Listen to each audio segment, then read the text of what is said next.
San. Gretel aimait lire les contes de fées. Un jour, alors qu'elle lisait, Hansel lui demanda: Que lis-tu, Gretel? Je lis l'histoire du bonhomme du pain d'épices. Comme il court vite et personne ne peut l'attraper.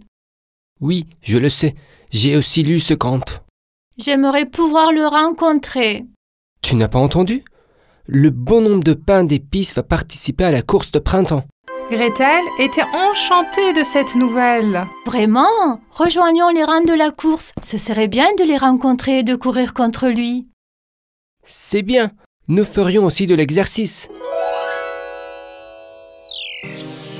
La méchante sorcière des marais a également découvert que le bonhomme de pain d'épices allait participer à la course. Ce sera très chouette d'avoir le bonhomme de pain d'épices pour le thé de 5 heures.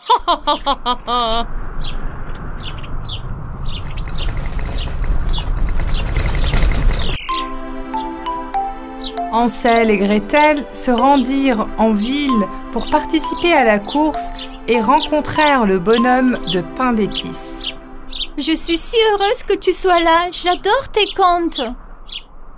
Le bonhomme de pain d'épices les a présentés aux membres de sa fratrie. Enchantée de vous rencontrer. Voici la fille du biscuit aux amandes et voici l'homme du biscuit au chocolat. Super, je suis Gretel. Voici mon frère Hansel. Nous sommes heureux de vous rencontrer. Bien sûr, la sorcière du marais était là aussi. Alors, le bonhomme de pain d'épices a amené ses frères et sœurs aussi. Comme c'est gentil. Je vais me régaler de biscuits. Et la course a commencé.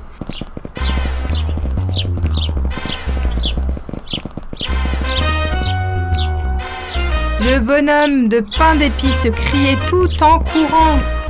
Je suis le bonhomme de pain d'épices. Personne ne peut me battre. Ses frères et ses sœurs couraient aussi vite. Hansel et Gretel étaient à la traîne. Ils courent très vite. C'est difficile de les rattraper. Ce n'est pas grave. C'est quand même sympa de se mesurer à eux. Pendant ce temps, la sorcière du marais se cachait et attendait. Viens ici, petit biscuit. Mais le premier mouvement de la sorcière a échoué. Mince! Viens ici, ne cours pas! Je ne peux pas rater les deux autres! La sorcière va t'attraper. Cours! Sautez! Ok, maintenant vous êtes entre mes mains! Oh non! Elle les a attrapés! Je t'attraperai aussi, bonhomme de pain d'épices. Je vais tous vous manger! Hansel et Gretel ont vu ce qui s'était passé. Oh, c'est la sorcière. Elle a attrapé les frères et sœurs du bonhomme de pain d'épices. Sauvons-les! Quand la sorcière réalisa qu'Hansel et Gretel approchaient, elle arrêta d'essayer d'attraper le bonhomme de pain d'épices. Ce sera suffisant pour le thé de 5 heures. Laissez-moi m'échapper avant que ce dé-là ne m'attrape.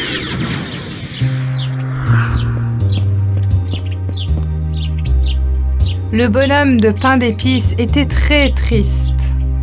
La sorcière va manger mes frères et sœurs si je ne les sauve pas. Hansel et Gretel décidèrent de l'aider. Ne t'inquiète pas. Nous allons les sauver. Mais d'abord, ils devaient en savoir plus sur la sorcière et sur l'endroit où elle vivait. Je n'ai jamais vu cette sorcière avant. D'où vient-elle? Une chouette perchée sur une branche a dit aux enfants qu'elles étaient une sorcière des marais et qu'elle vivait là. Donc cette sorcière vit dans les marais. Dépêchons-nous de sauver les frères et sœurs biscuits de cette méchante sorcière.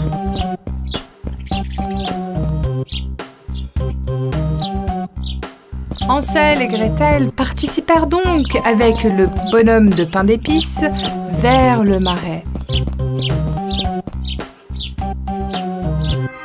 Après une longue marche, ils atteignirent le marais.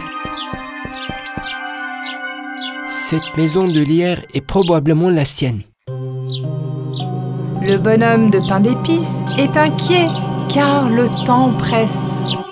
Nous devons les sauver avant son thé de 5 heures. À l'intérieur, la sorcière était occupée à préparer son thé. Je vais vous goûter dans un instant. Les enfants essayaient de trouver un moyen. Comment pouvons-nous les sauver? Ansel a immédiatement pensé à quelque chose. Voici le plan. Homme de pain d'épices, tu vas attirer l'attention de la sorcière. Quand elle sortirait pour t'attraper, nous... Il explique son plan à Gretel et au bonhomme de pain d'épices. D'accord? Vous comprenez? Oui, d'accord, on a compris. Pendant ce temps, la sorcière se préparait à boire son thé. Viens ici, biscuit aux amandes. Laisse-moi te goûter en premier. Oh non, elle va manger ma sœur. Attirez son attention, vite! Hé, sorcière, regarde, je suis là. C'est quoi tous ces cris? Qui crie?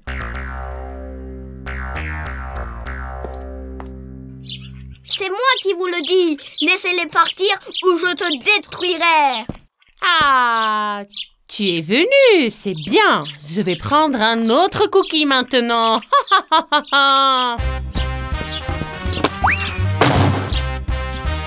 Allez, Hansel, attache-la.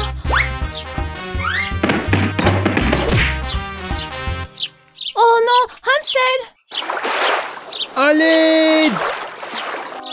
Vous allez m'attacher, hein? Le marais vous attend pour vous avaler. Non, s'il vous plaît, ne faites pas ça! La méchante sorcière avait complètement oublié quelqu'un. Le bonhomme de pain d'épices. Help! Sauvez-moi! Vite! Sauvons Hansel!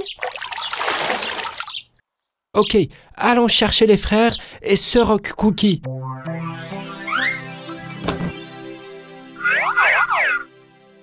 Je t'ai sauvé. Youpi! Nous sommes sauvés, enfin libres! Je n'aurais pas pu sauver sans ton aide, merci. Faites-moi sortir d'ici! Help! Que ce soit une leçon pour toi. J'espère que vous ne ferez plus jamais de mal. Et c'est alors qu'ils rentrèrent joyeusement chez eux.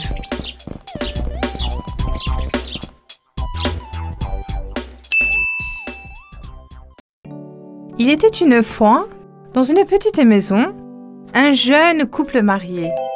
Ils étaient un couple très heureux et attendaient la naissance d'un bébé. Je sais qu'il est important que notre bébé soit en bonne santé, mais j'espère vraiment que nous aurons une fille, mon amour. Oui, j'aimerais aussi avoir une fille. Si Dieu le veut, nous aurons une fille qui te ressemblera. Le jour de la naissance se rapprocha.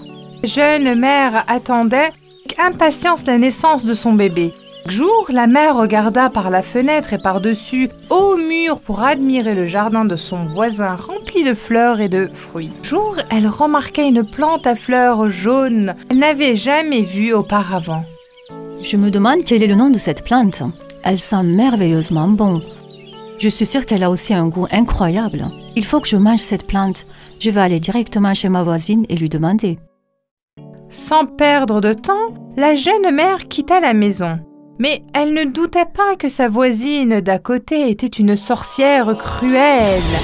Elle frappa à la porte sans de douter du danger qu'elle l'attendait.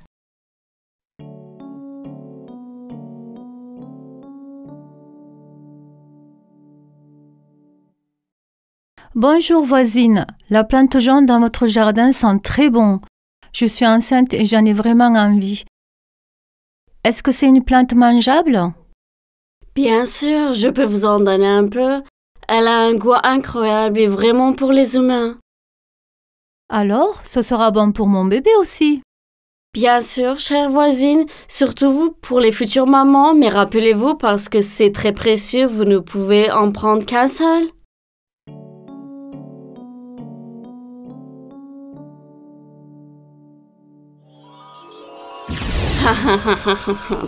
Tout se passe comme je l'avais prévu. La jeune femme a fini de manger le morceau qu'elle avait pris dès qu'elle est rentrée chez elle, mais elle voulait en manger plus. Apporte-moi-en un plus. Si je ne mange pas, je ne pourrai pas avoir ce bébé. Ne t'inquiète pas, je ferai tout ce que je peux pour t'apporter plus de cette plante jaune. Comme la nuit tombait et qu'elle faisait sombre, le mari impuissant grimpa dans le grand mur et prit la plante que sa femme voulait. Cela a duré un certain temps. Chaque nuit, le jeune homme entra secrètement dans le jardin, mais elle était mal à l'aise à l'idée d'entrer dans le jardin de ses voisines sans permission. La méchante sorcière avait en effet fait pousser cette plante pour leur rendre un piège. Elle savait que sa voisine attendait un bébé et qu'elle aurait certainement envie de cette plante à cause de son odeur. Elle avait l'œil sur le bébé depuis longtemps. Elle allait prendre le bébé d'une manière ou d'une autre. Un soir, alors que l'homme entendait un nouveau dans le jardin, la sorcière l'a pris en flagrant délit. Elle avait maintenant l'apparence d'une sorcière. Elle était très laide et avait l'air extrêmement effrayant. Le pauvre homme était effrayé. Pardonnez-moi. Ma femme est enceinte et elle ne peut s'empêcher de manger cette plante. J'ai été contrainte de le faire parce que vous avez dit qu'elle ne pouvait qu'en prendre qu'une. Je sais que c'est mal. Mais si elle ne la mange pas, j'ai peur que ma femme meure. Je suis dans une situation très difficile. J'accepte vos excuses avec une seule condition. Vous devez me donner le bébé qui va naître, sinon je vous détruirai tous. L'homme dut accepter cette condition. Quand le moment de la naissance arriva, une belle petite fille naquit. La sorcière se rendit immédiatement dans leur maison. Son nom sera Réponse. Vous l'élèverez jusqu'à ce qu'il ait 1 an. Dans 1 an exactement, je viendrai vous la prendre. Le couple impuissant accepta.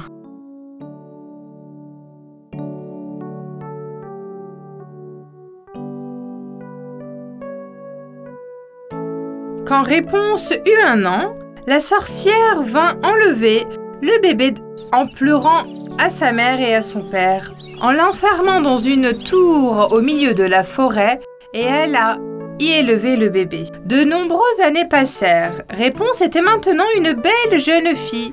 Quand elle n'avait jamais coupé les cheveux, elle laissait plusieurs mètres de long. Ses cheveux étaient blondes dorés. Elle avait les yeux d'un vert profond. Chaque fois que la sorcière se rendait dans la tour, elle l'appelait. « Ma chère fille, aux cheveux blondes, je suis là. Détache ses cheveux. » Réponse jeta sa longue tresse par terre et la sorcière montait à leur tour en l'utilisant ses cheveux. Réponse pensait que la sorcière était sa mère, comme elle n'avait jamais vu personne d'autre que la sorcière jusqu'à présent. Réponse pensait qu'elle et sa mère étaient les seules dans ce monde. Elle avait une voix merveilleuse. Elle chantait toute la journée jusqu'à la tombée de la nuit. Sa voix résonnait dans la forêt et les oiseaux volaient vers la fenêtre pour l'écouter. Les oiseaux étaient ses seuls amis. Un jour, un prince se promenait dans la forêt. Lorsqu'il entendit le chant de Réponse, il se demanda d'où venait ce merveilleux son. En suivant la direction du son, elle s'est approchée de la tour et a réalisé que la voix venait de là.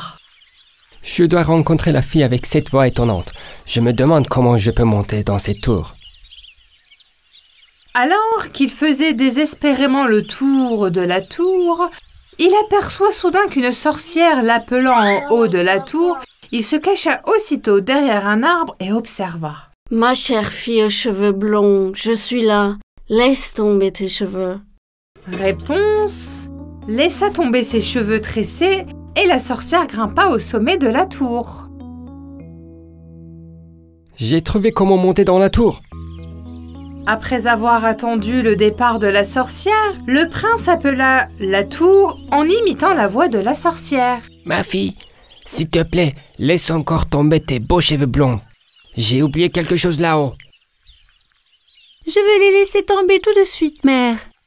D'un geste rapide, elles libérèrent à nouveau ses cheveux. Le prince escalada la tour en utilisant ses cheveux et rencontra Réponse. C'était la première fois de sa vie que la belle fille voyait une autre personne. Qui es-tu? Pourquoi es-tu là? Où est ma mère? Il n'y a pas de raison d'avoir peur. Je suis le prince de ce pays. Votre merveilleuse voix m'a permis de venir ici.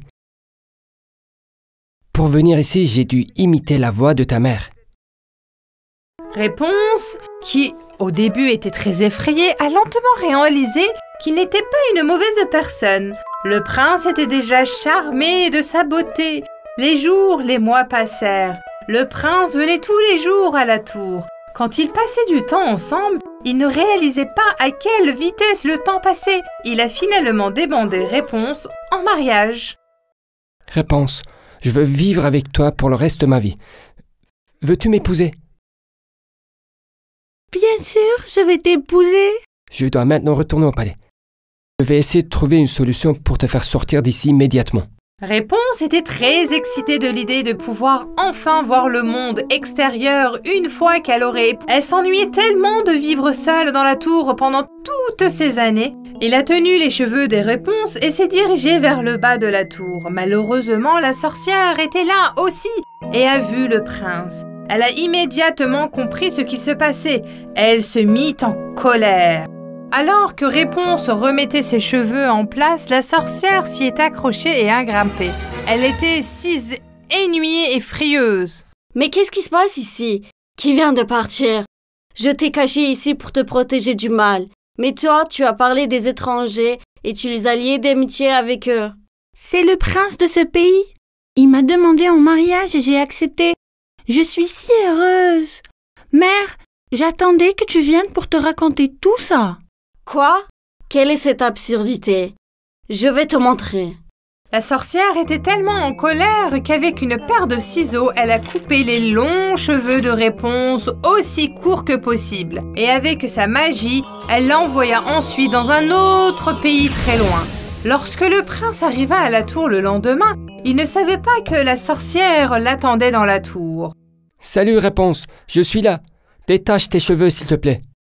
La sorcière laissa tomber la longue tresse qu'elle avait coupée dans les cheveux de Réponse. Lorsque le prince arriva à la fenêtre de la tour, la sorcière était là pour l'accueillir. Il fut terrifié dès qu'il la vit. Quelle surprise! Tu pensais que tu allais pouvoir m'enlever ma fille, que je vais cacher pendant des années? Lorsque la sorcière lâcha la tresse, le prince terrifié se retrouva sur le sol. Il tomba sur les buissons, mais comme il s'était coigné la tête, il était aveugle. Réponse était toujours présente dans l'esprit du prince. Alors, monté sur son cheval, il la chercha partout. Il se jura que même s'il avait allé jusqu'au bout du monde, il la retrouverait. Il chercha pendant très longtemps. Enfin, un jour, il entendit une chanson. La voix lui était familière. C'est la voix de Réponse. Je l'ai enfin trouvée.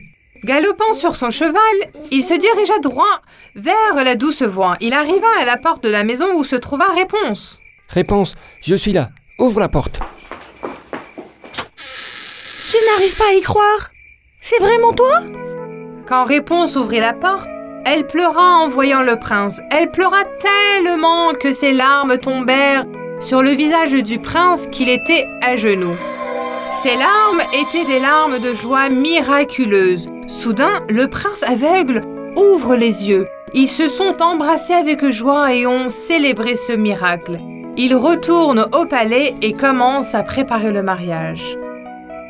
À leur retour, Réponse et le prince ont recherché ses vrais parents pour leur annoncer la nouvelle. Ils étaient incroyablement heureux d'être réunis avec leur fille après toutes ces années. Ils ont fait un beau mariage et ont tous vécu heureux.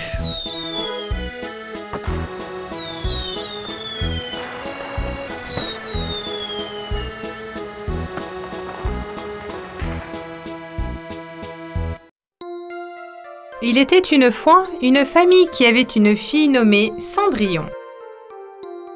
C'était une famille très heureuse. Cependant, lorsque leur mère au grand cœur mourut soudainement, leur bonheur prit fin. Le père de Cendrillon épousait une autre femme peu de temps après. Cette femme avait 2 filles gâtées et rancunières. Elle était tout aussi méchante que leur mère. Elles virent toutes dans la même maison. Cendrillon avait maintenant 2 demi-sœurs et une belle-mère. Tout le monde aimait Cendrillon qui était incroyablement gentille et belle. Elle avait des longs cheveux blonds, des yeux bleus océan et des pieds et des mains fragiles. Elle aimait aider tout le monde autour d'elle, cuisinait de délicieux repas, aima les plantes et protégeait les animaux. Par jalousie, les 2 demi-sœurs s'assurent de prendre la vie de Cendrillon misérable. Elle les faisait effectuer toutes les tâches ménagères et l'utilisait comme femme de chambre. Son seul ami était un chat tigré. Lorsqu'elle terminait ses tâches, elle prenait son chat sur ses genoux, s'asseyait près de la cheminée, il lui racontait ses malheurs. Elle lui disait toujours à quel point sa mère lui manquait. C'est pourquoi Cendrillon a été surnommé Chat Cinder. Malheureusement, peu de temps après, son père est mort, lui aussi. Les 2 demi-sœurs et la belle-mère ont donné à Cendrillon une chambre dans le grenier. Tu ne peux pas rester au même étage que nous. Tu es mieux là-haut. S'il te plaît, laisse-moi et mon chat nous réchauffer près de la cheminée. Seulement après être allé au lit, les cendres de la cheminée devraient vous suffire. Vos vêtements sont déchirés. Nous ne voulons pas vous voir dans les coins. La pauvre Cendrillon accepta son sort. Chaque soir, elle s'asseyait près de la cheminée et essaya de se réchauffer avec les cendres qui y restaient. Un jour, un soldat passa chez eux pour inviter toutes les jeunes filles à âge de se marier à un bal au palais. Notre roi va laisser son trône à son fils. La seule condition est qu'il épouse une fille convenable. Combien de filles en âge de se marier y a-t-il dans cette maison ? Joyeusement, la mère a présenté ses 2 filles. J'ai de belles filles. Alors, qui est cette fille que je vois dans la cuisine en train d'essuyer les sols ? C'est notre femme de chambre. Comment pourrions-nous la mener au palais ? Cela n'a pas d'importance. Je dois aussi écrire son nom. Même si tu écris son nom, ça n'a pas d'importance. Elle n'a ni vêtements, ni chaussures à porter. Vas-y, écris-le.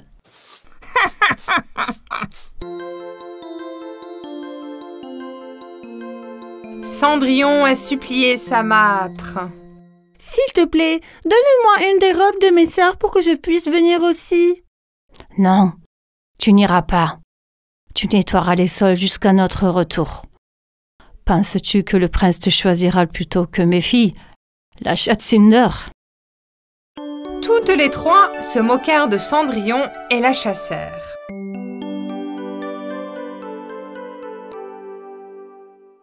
Enfin, le jour du bal arriva. Bien habillées, elles sont allées au bal et ont laissé Cendrillon derrière elles. Cendrillon pleurait désespérément.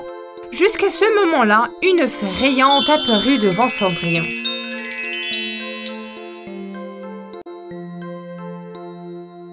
Ne t'inquiète pas, je t'emmènerai au bal. Qui êtes-vous ? Je suis la bonne fée qui aide les filles au grand cœur. Ta mère m'a envoyée ici pour t'aider. Elle veille sur toi depuis le ciel. Allez, on s'y met. Trouve-moi une grosse citrouille et 6 souris. Cendrillon fit tout de suite ce que la fée lui demanda. Elle a apporté la citrouille et les souris de sa chambre, qui étaient déjà ses amis accourus pour l'aider. Avec les baguettes dans la main, la fée transforma la citrouille en un fantastique carrosse. 4 souris en chevaux blancs, une souris en cocher et un autre en valet de pied. Enfin, ce fut le tour de Cendrillon. La fée toucha sa tête avec sa baguette et la transforma en une merveilleuse princesse. Rappelez-vous, ne restez pas après minuit. Le sort se rompera après 12 heures. Tu dois quitter le bal avant minuit. Bonne chance. Cendrillon monta dans la carrosse et se rendit directement au palais. Dès qu'elle entra dans la salle de bal, tout le monde la regarda fixement et rétint son souffle. Ils étaient curieux d'apprendre qui elle était. Elle devait être une princesse d'un autre pays. Ils se demandaient qui d'autre pourrait arriver dans un si magnifique carrosse et porter ses bijoux exquis. Le prince, qui a vu Cendrillon, s'est immédiatement approché d'elle. Madame, voulez-vous danser avec moi? Avec plaisir, Son Altesse royale. C'était le coup de foudre. Le prince a dansé avec Cendrillon toute la nuit. Le roi et la reine aimaient aussi beaucoup Cendrillon. Cette fille nous conviendra aussi bien qu'à notre palais. Elle est noble et belle. Nous avons trouvé notre jeune mariée. Toutes les autres filles du bal, y compris la belle-mère et les demi-sœurs, souffraient de jalousie.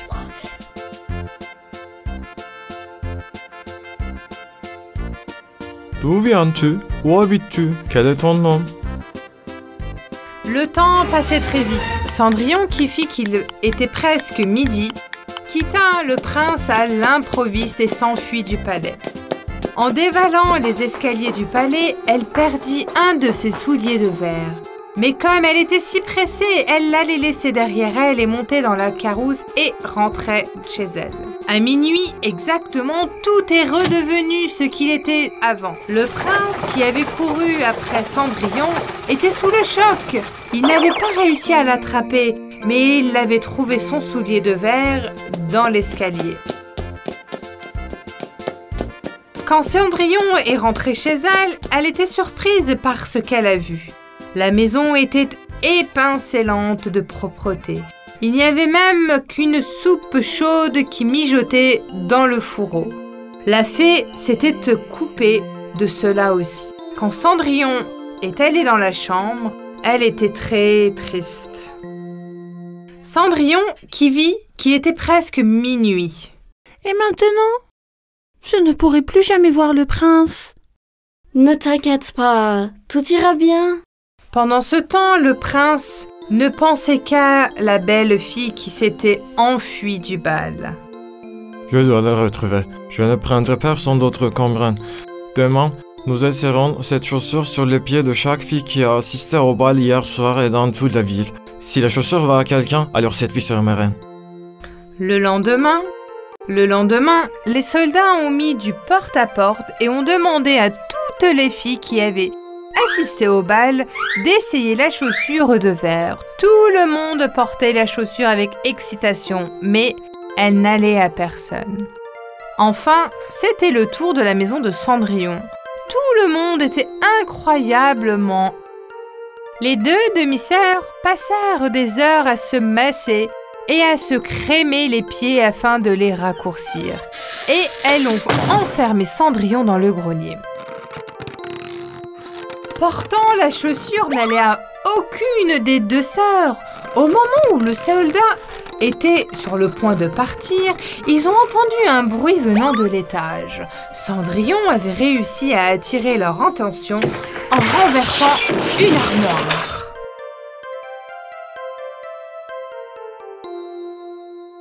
Quel est ce bruit? Qui est à l'étage? Le chat de la maison, il n'y a personne. Aucun chat ne peut faire un tel bruit. Ne mens pas. Allons à l'étage et regardons immédiatement. Ils ont fait sortir Cendrillon de la pièce fermée et lui ont demandé d'essayer la chaussure de verre. La chaussure lui allait parfaitement.